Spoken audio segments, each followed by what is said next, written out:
सभी माता बहनों को मेरा राम राम।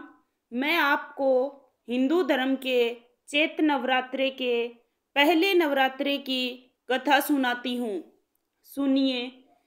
हिंदू धर्म में चैत्र नवरात्रि का पर्व बहुत ही धूमधाम के साथ मनाया जाता है और इस दौरान माँ भगवती के भक्त 9 दिनों तक व्रत रखकर उनकी आराधना करते हैं।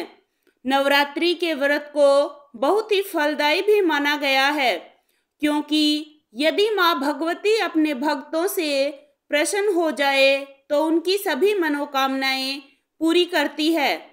इस साल चैत्र नवरात्रि 9 अप्रैल 2024 से शुरू हो रहे हैं। पहला दिन माँ शैलपुत्री को समर्पित है। इस दिन कलश स्थापना के साथ पूजा की शुरुआत होती है।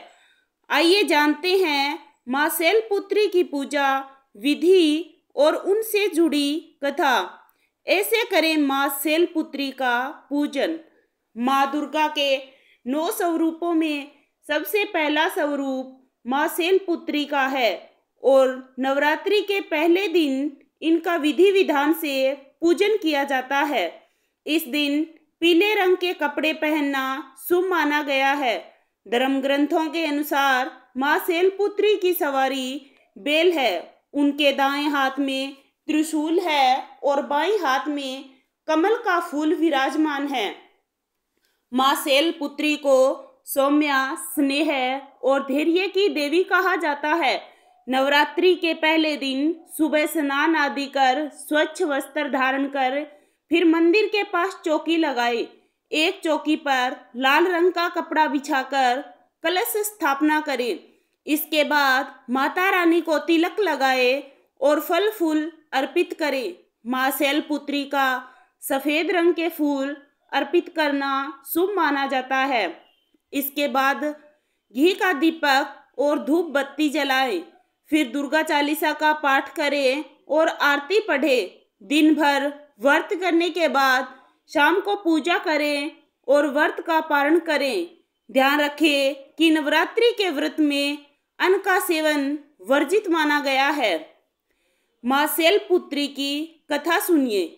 पौराणिक कथा के अनुसार माँ सती का ही एक स्वरूप माँ शैलपुत्री है।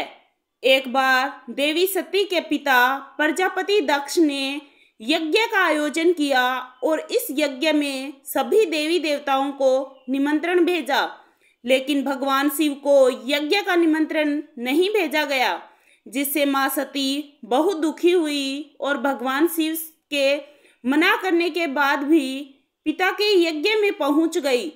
लेकिन वहां पहुंचकर उन्हें अपना व अपने पति का अपमान महसूस हुआ। उनकी माता के अलावा बाकी सभी लोग ने उनसे मुंह फेर लिया और बहनें उनका उपहास करने लगी। यहाँ तक कि खुद प्रजापति दक्ष ने भी माता सती व उनके पति का बहुत अपमान किया। इस प्रकार का अपमान सहन ना करने पर सती अग्नि में कूद गई और अपने प्राण त्याग दिए। जब भगवान शिव को इस बात का पता चला तो वह क्रोधित हो गए और पूरे यज्ञ को ध्वस्त कर दिया। इसके बाद माता सती ने हिमालय के यहाँ पार्वती के रूप में जन्म लिया, जहाँ उनका नाम शैलपुत्री पड़ा। कहते हैं माँ शैलपुत्री काशी नगर वाराणसी में वास करती है।